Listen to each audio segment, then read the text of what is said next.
Hello, everyone. Welcome to EdgeWave Cybersecurity Webinar Series. I'm Kim Iskett, and I'd like to just share with you what we'll be talking about today. Today's topic is really around phishing and how it threatens your organization, and we really will be covering just how typical IT professionals are looking at security monitoring today and what solutions would be most productive for you in terms of reporting and stopping phishing attacks, making that easier, faster, and a more reliable process. So on that note, if you think about phishing in today's market, there are a few things you want to ask yourself as an organization. What are some of the constraints that I would have to impact the ability to monitor my organization's security? Another is, how do I currently handle phishing attempts or attacks today? What baseline form of protection can I implement? And then what are the advanced technology and features that I should be looking at? And then finally, how do I incorporate security awareness and training, and what is that?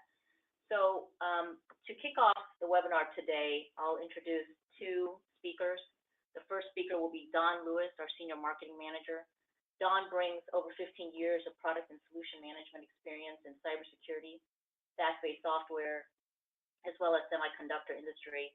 And he's really working to bring solutions to market and helping companies protect their network, their gateways, and their employee endpoints. We also have Scott Hardison, who's Senior Sales Engineer at EdgeWave.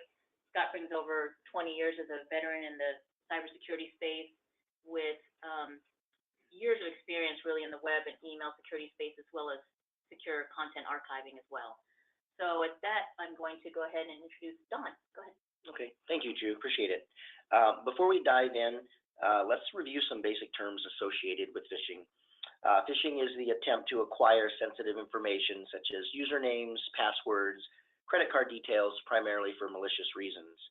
Attackers masquerade as trustworthy entities in an electronic communication. It can be the work of a random hacker who sends out a mass spam email, ransomware, business email compromise, malware infections, and credential-based theft all primarily stem from this attack vector.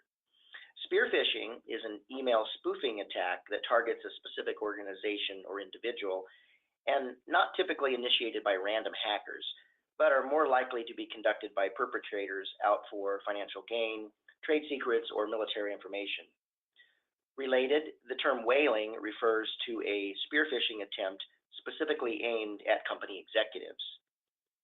Another technique is cloning, and this is where a legitimate email is duplicated, but the content is replaced with malicious links or attachments.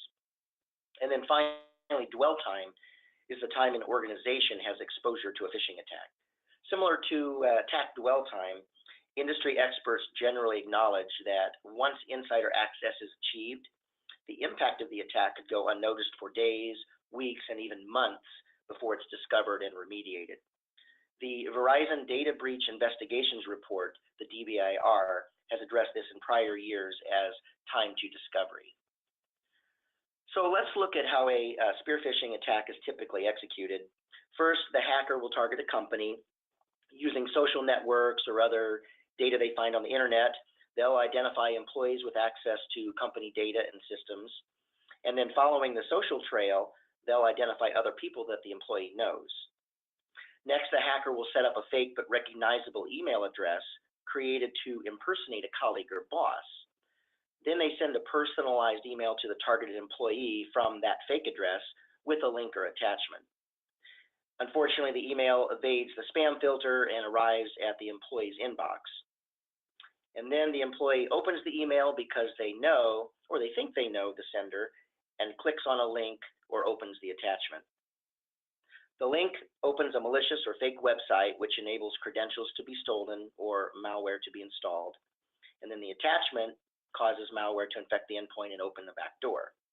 This embedded exploit alters the endpoint, which then calls back to a command and control server where additional encrypted malware or updates are installed, and more callbacks are made, leading to a data exfiltration. So basically, the hackers created a backdoor to steal sensitive company or customer information, resulting in a successful data breach, unless or until it's discovered and stopped. So now I'd like to get your input here with a poll question. So we're going to go ahead and push our first poll. We want to know, how often do you see a phishing email in your network? So if you'll take a moment and go ahead and answer that. Do you see that one or more times per week, per month, per quarter, one or more times per year, or I've never seen one before? Please take a moment to answer.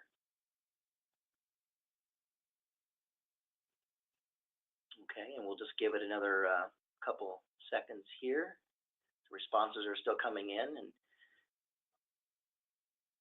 I'll share the results in just a moment. Okay, so if you haven't answered yet, please go ahead and do so. Okay, so let me go ahead and close the poll, and I'm going to go ahead and share the results. So, interesting mix of results. It looks like 44% of you have seen phishing attempts at least once per week. So it definitely is a prevalent issue. So I'm going to go ahead and we'll continue with the presentation. So the industry experts show that there is a 65% increase in phishing attacks year over year. As hackers have gotten more sophisticated and leveraged technology to do their evil bidding, they also know that humans are the weakest link. And knowing the potential take from a business is great, they are motivated to develop phishing email campaigns in higher volume. If a hacker is successful, it leads to a data breach. In fact, 44% of phishing attacks successfully result in a data breach. And then when analyzing data breaches after the fact, from all attack vectors, it's reported that 91% of data breaches came from a phishing attack. So there are plenty of stories of consumers being phished. For example, we've all seen the IRS emails we get around tax day. There was also the Amazon Prime Day phishing attack where seemingly legitimate deals were being emailed, and when customers attempted to purchase them, the transaction could not be completed, prompting them to input data that could be compromised and stolen. And then in May, the Google Docs hack affected more than 3 million people worldwide when phishers sent out fraudulent emails. The invitations were to edit a Google Doc. When the recipients opened the invitations, they were taken to a third-party app, which enabled hackers to be able to access their Gmail accounts. But let's look at how some businesses made the news for having been phished. The shipping information phishing scam came about in July of this year when the internet security company Komodo discovered this scam, specifically targeting small business. So phishing emails were sent out to more than 3,000 businesses, including the subject line shipping information. The email mentioned a pending delivery by UPS and included a seemingly innocent package tracking link. When the recipient clicked on the link, it contained malware, potentially releasing a virus. In 2016, the Snapchat scam affected about 700 employees when a Snapchat payroll employee opened a phishing email that impersonated their CEO, Evan Spiegel. In the email, a hacker posing as Spiegel requested payroll information for existing and ex-employees. The hacker then exposed that information to the outside world. Luckily, no servers were breached, no user data was taken, but a number of employees have now had their identities compromised. Also in 2016, several thousand current and former Seagate employees were also affected when an employee was tricked into giving away W-2 tax documents. Of course, W-2s contain employees' social security numbers, salaries, and other personal data, and this information is highly prized by thieves because then if they get that, they would go file phony tax refund requests with the IRS and the states. In February of this year, a group of cyber criminals from Eastern Europe sent out emails laden with malware to the staff at Chipotle. By clicking on the fake emails, the staff inadvertently enabled the hackers to compromise their POS system of the majority of Chipotle restaurants. And then from there, the hackers were able to obtain the credit card data of millions of customers. And then lastly, just this month, the IRS warned all e-services users to beware of a new scam that tried to trick tax professionals into signing a new e-services user agreement. It claimed to be from the e-services registration and used important updates about your e-services account in the subject line. It asked the individuals to review and accept the new agreement, but then takes them to a fake site instead as a way to get access to their login credentials, which when stolen are used to access their accounts and to steal their clients' financial information. So the threat is real, and I want to ask you, what are your resource constraints that might impact your ability to monitor, investigate, and remediate phishing attacks? The ratio of IT staff to employees should be appropriately planned to meet an organization's needs. But if your IT department is understaffed, it can translate into prolonged open help desk tickets and a constant reprioritization of tasks. Flat IT budgets also constrict an IT manager from acquiring additional security solutions to help catch email-borne threats. It is reported that between 4 and 9% of organizational budgets are spent on security. However, some organization budgets remain flat. And in fact, a recent survey on IT spending and staffing benchmarks shows that 52% of IT executives feel that their budgets are somewhat or very inadequate to meet the needs of the business. And even if your employees alert you to a possible phishing attempt, how much time is needed to research and validate the nature of the threat? What body of expert knowledge is required to make a determination? Even if your gut says, yes, this is not legit, do you have an incident response plan with procedures to block the threat globally? Because phishing attacks require some manual effort to research and resolve, the longer the response takes, the longer the dwell time is. So, the amount of time available to stop phishing attacks is directly affected by constraints on resources and time. So now I'd like to move to our second poll question. We want to ask, what security measures do you use for detecting and responding to email-borne threats like phishing? So I'm going to go ahead and launch that poll now. And if you take a moment to answer that. And you can select more than one answer. We want to find out which of these solutions do you have in place to respond to email-borne threats like phishing.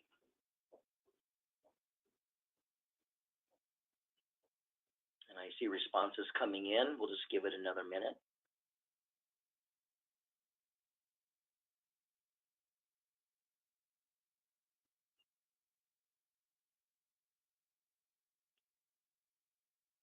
Okay, let's go ahead and give it one more minute here.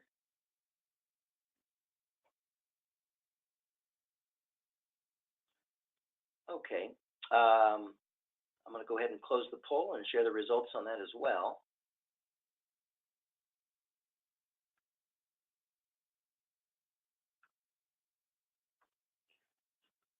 Okay, so not surprising, a good majority of you have said you're using a secure email gateway solution, you have endpoint security solutions, and also over 25% of you, 28% specifically, are using some sort of phishing simulation training, so that's good. And then over half are also using recurring security awareness training. So these are all good things to have, multiple layers in place. So let's go ahead and get back to the presentation.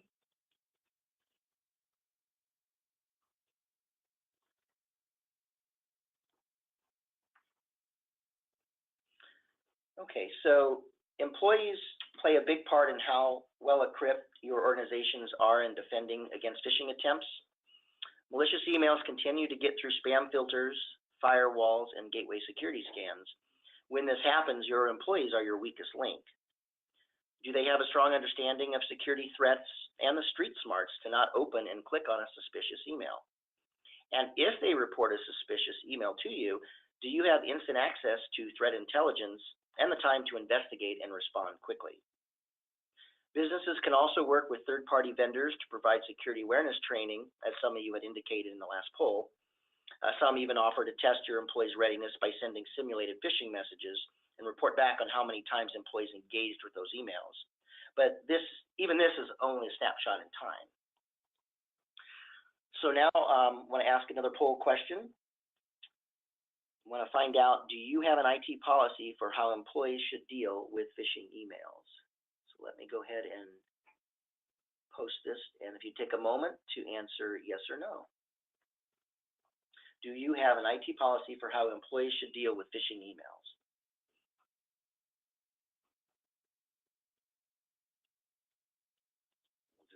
second here where we share the results.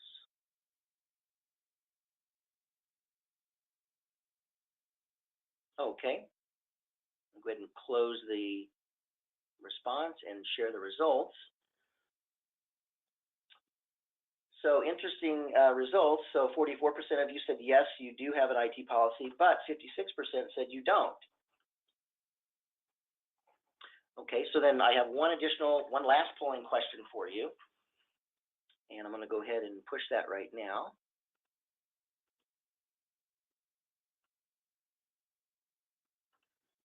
Do you provide security awareness training for employees? Please take a moment to answer yes or no.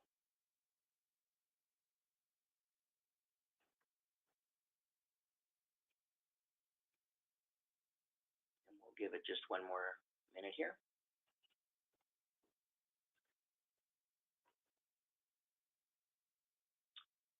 Okay, I'm going to go ahead and close the response on that now. And let me share the results. So 60% of you said yes, you provide security awareness training for your employees, so that's good. 40% said no, so obviously there's room for opportunity here. And with that, we'll continue with the presentation.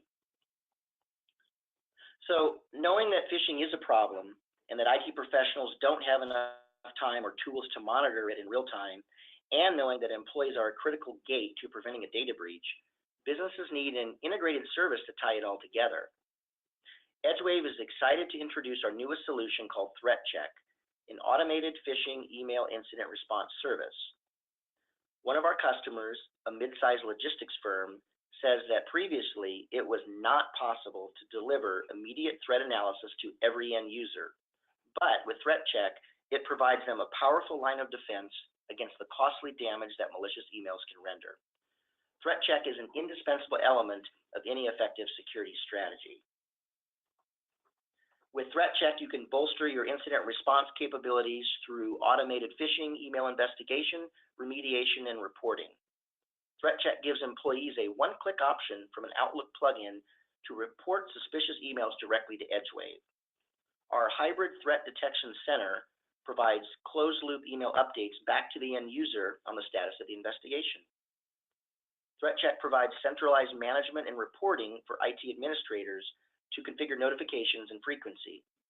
They can view summary charts and set up customized reports for emails processed and categories assigned.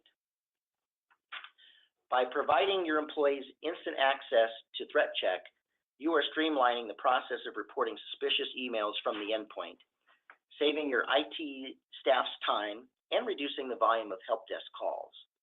You're also alleviating employee concern about opening and clicking on a suspect email by letting EdgeWave do the heavy lifting instead.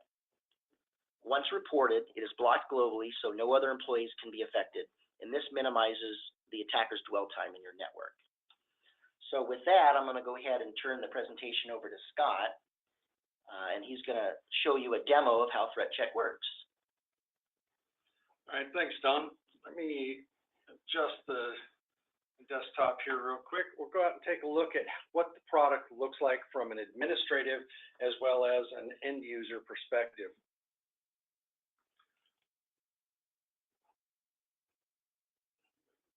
Okay, so in the view here, you should see my email client.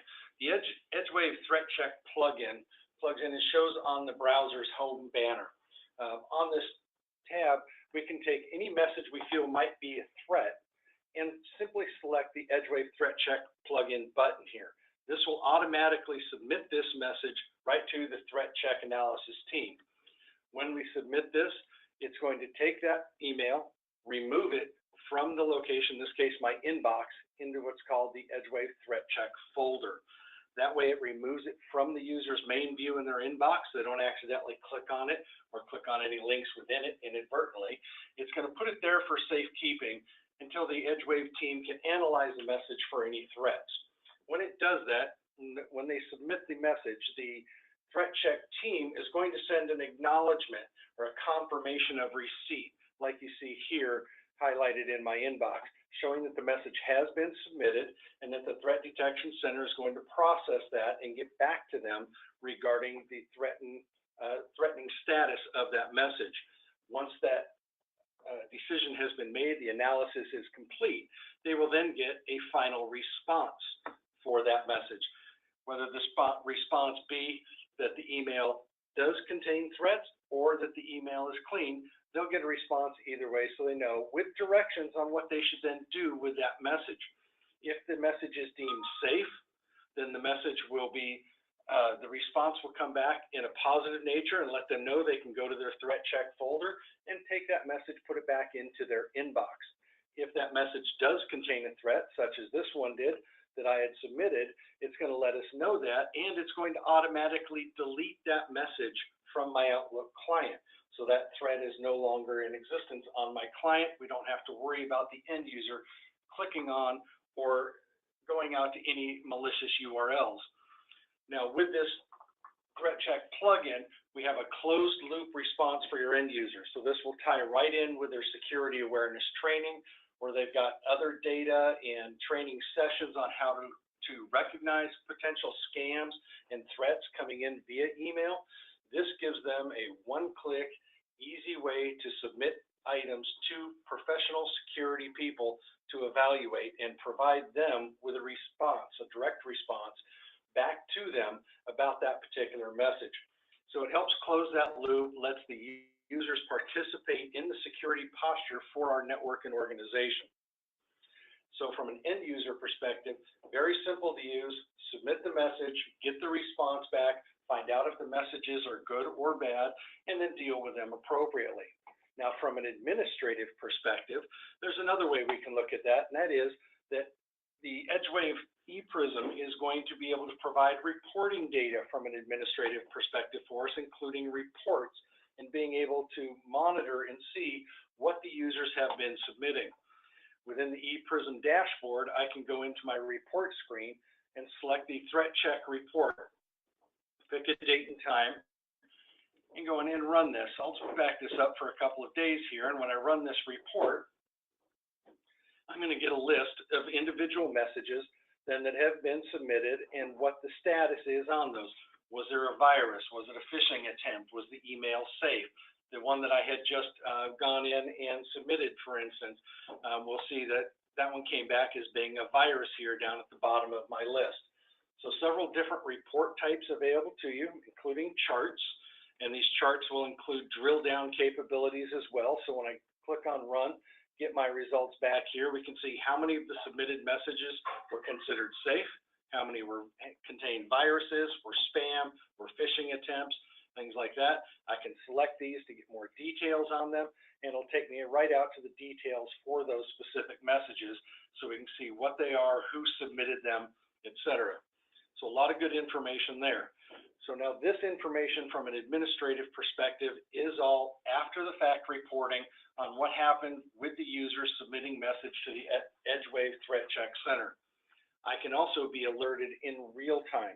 When something comes back as being a threat, it's also going to send out an alert for that to the ePrism administrator, and I can also set up additional notifications.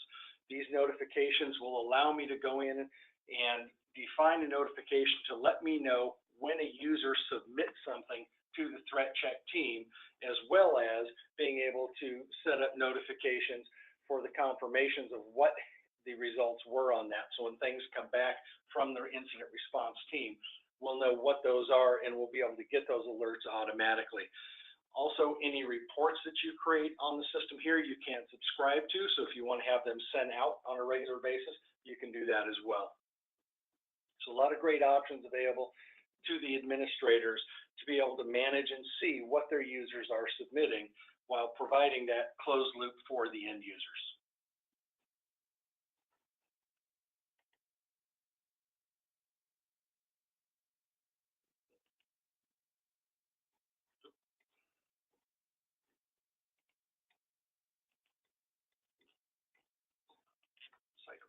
Okay. So while Scott's transitioning back to the slide deck, so you've seen how ThreatCheck service works. So you might also begin to see how this is different yes, complementary to your other security solutions.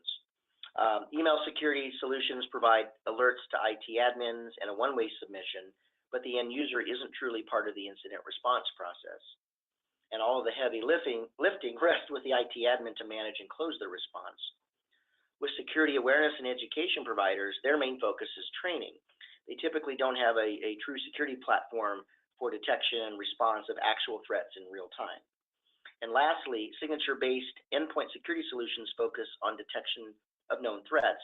Identifying a new malware sample, creating a new signature for it, and adding it to a block list takes time. And during that time, companies are vulnerable. So even though endpoint protection can prevent malicious email attachments from being executed or check a cloud database for known malicious URLs before blocking it, it cannot prevent social engineering of the user itself. It can't predict how the user will engage and what they will do. So ThreatCheck closes the phishing gap most effectively when the threat is new. If it evades your email gateway security scanning, chances are the endpoint may not know about it either, especially if the antivirus scanner used in the gateway is the same in the endpoint. So ThreatCheck complements these other layers, yet closes the gap because it empowers your employees to get a second opinion in real time. So wrapping up, ThreatCheck provides the most accurate threat intelligence with our hybrid blend of machine learning and live human analysis. We investigate and respond to phishing attacks in real time, and that augments your existing security policies, giving you global threat intelligence on demand and alleviating possible resource constraints when dealing with help desk calls. And as Scott mentioned, it helps provide and reinforce employee security awareness training. So with that, let me turn the presentation back to Chu to take some Q&A and do final wrap-up. Chu? Great, thank you, Don and Scott. Thank you. I want to first thank everyone for joining the webinar today and appreciate the time you have spent. We are opening it up for Q&A at this time. We do have a couple questions already. So one of our first questions is, what versions of Outlook is required for the ThreatCheck plugin? So I will hand that over to Scott. For Outlook, it would be Outlook 2010 or newer. Okay, great. Another question we have is, with an ever mobile workforce, do you have a solution for iPhone, Android devices? I will actually answer that question myself. We will have a mobile as well as Mac support available in December timeframe. And so it's really around the corner, just a couple months away. So we also have another question. Is it compatible with Outlook running on a terminal server? And that question is for you, Scott. Yeah, if they're running a virtual desktop instance with the Outlook client installed there, yes. Okay, hopefully that answered Jerry's question. Does ThreatCheck ever report a false positive?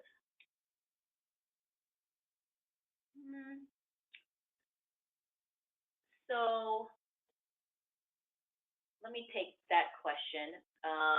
So if it is deemed malicious, but it turns out that it's not,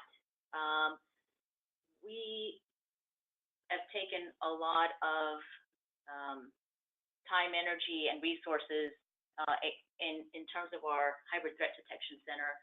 I think very rarely will we ever come up against reporting a false positive in this case.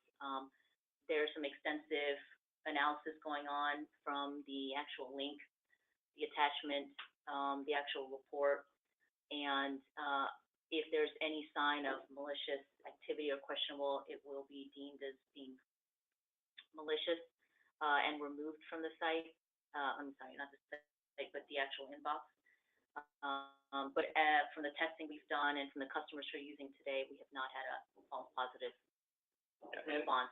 And to add on to that, the way that the ThreatCheck plugin works, it takes a submitted message and creates it as an attachment and sends it to the ThreatCheck team. So they have all of the data about that message included for their analysis.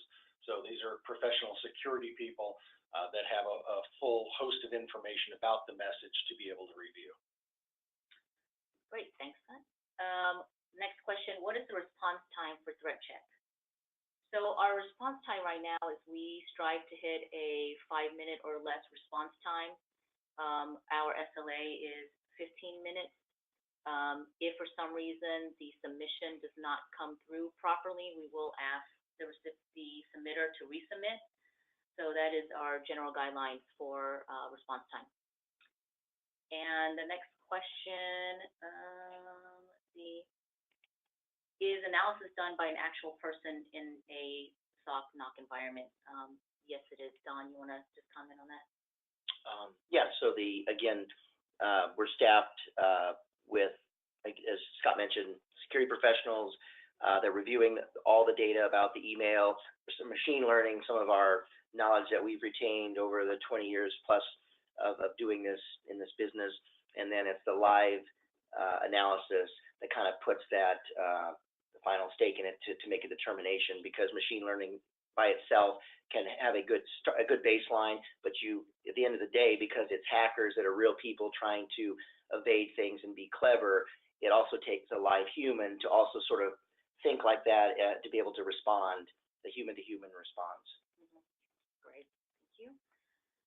Let me look at, we've got a few questions that have popped in here. Let's see.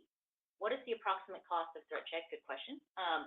So ThreatCheck starts at 99 cents for our lowest tier, and then it actually, based on tier and volume, is lower than that. So what I would recommend for anyone who's interested is to contact your account manager or sales organization and to get additional information and potentially a one-on-one demo as well.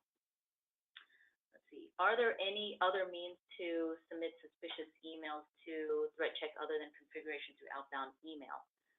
So the other option on that is we will also have the ability for you to send it via email through an email alias. That's probably going to be most relevant for in the cases where you have end users who are not plugged into the network, BYOD or other devices, and you want them to still be able to submit an email that looks suspicious to them. So we'll have an email alias to be able to do that. Let's see, another question here is,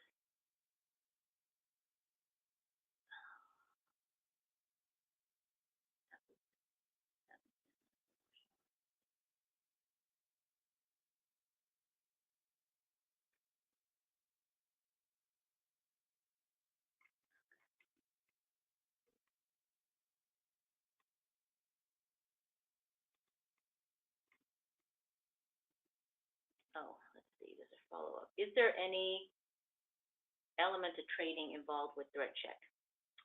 That's a good question. While we're not a security awareness and training company, what we do provide is documentation for administrations to get started, both from themselves. We will go through an onboarding process so that they're fully onboarded on the system itself. And then we provide a end user, easy to use guide FAQ one-pager just for you to send to your end user so they understand what the product is, the easiness of using the product, and some basic questions they may have. So we do provide that for you.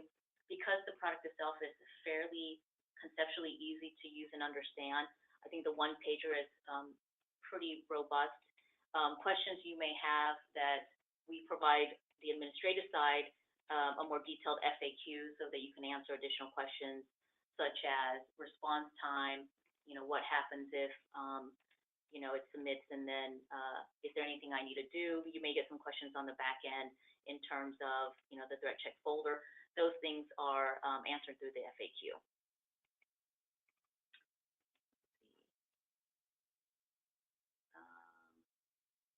Can we get a yes, we will be sending a recorded version of this webinar to everyone who's attended. And we will take a couple more questions here. Will the email alias submission be available for testing early as beta? We do not have the email alias available at this time. We will shortly. So I can get back to the individual who asked the question about beta testing the email alias for follow-up on timing on that. And let's see if there's any additional questions. I think those are most of the questions. I do want to share additional feedback for those of you. We have a couple customers using, actually a few customers using the product today, and there's some feedback that I've received that I think would be great from a use case perspective. So the company was getting a lot of spam as well as unsophisticated phishing attacks, and as well as more malicious, deceiving attacks. Some of the unsophisticated attacks and spam, a lot of their end users are kind of have been somewhat desensitized to it, so they could see it. You know, the grammar's bad. It's very obvious, so they just ignore those. What was really challenging and very difficult were the really clever messages, very hard to detect from untrained eyes. And then if you marry that with a link or attachment, it made it, you know, really susceptible to, if they took the wrong action, even one of them, right, it could jeopardize the whole business. And it's a mid-sized business around 200 mailboxes. They had already implemented a security awareness training program, and so they had customized some light content, taking a lot of necessary time and effort to monitor and train their employees. The security practitioner and the director of IT actually are really administrating this, and so trying to get a lot of extensive training around employees.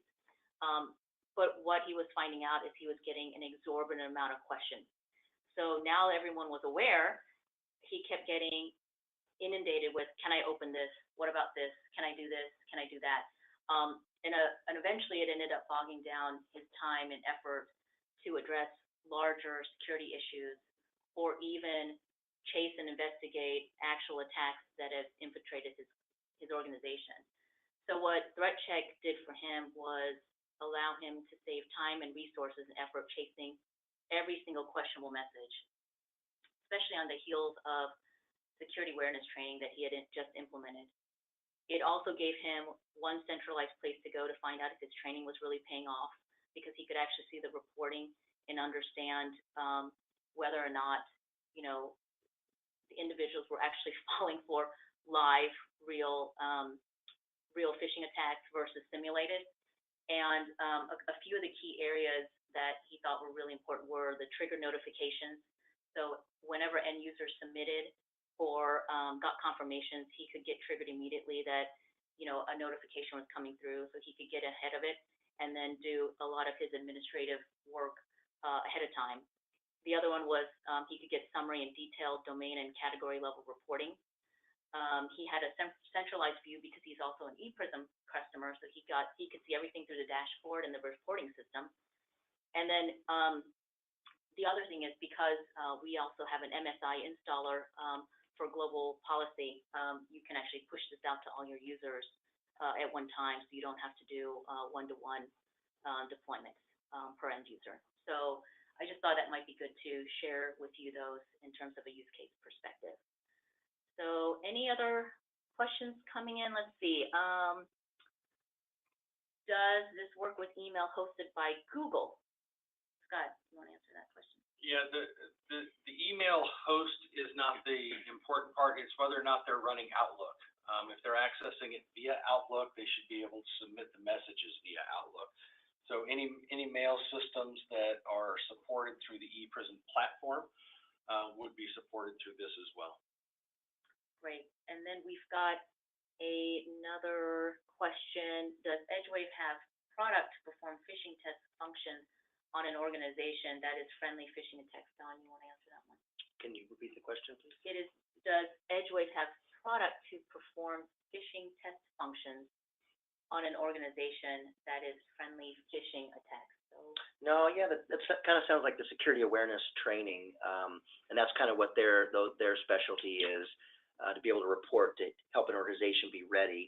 So we're just going to that, putting it in practice, as you mentioned with the use case, that you use those type of solutions to help prepare your employees, educate them, train them, but then you need a solution so you're not bogged down with what do I do now. So that's where we come in to provide that reassurance, that closed loop, but the training portion would be handled by other vendors. And any other final questions coming through? Nope, I think that's it. Thank you. Thank you everyone for joining our webinar today. Stay tuned for our next webinar that will be around the 2018 hottest trends in cybersecurity as we close out this year and provide insight as to what 2018 will look like. I'm positive phishing will be on that trend list, as you can see. Thanks again for joining today. We will be sending the recorded webinar as a follow-up, so don't worry, you will get a copy of this to share with all your friends and family. And then have a great holiday season. We look forward to you attending our next webinar. Thank you.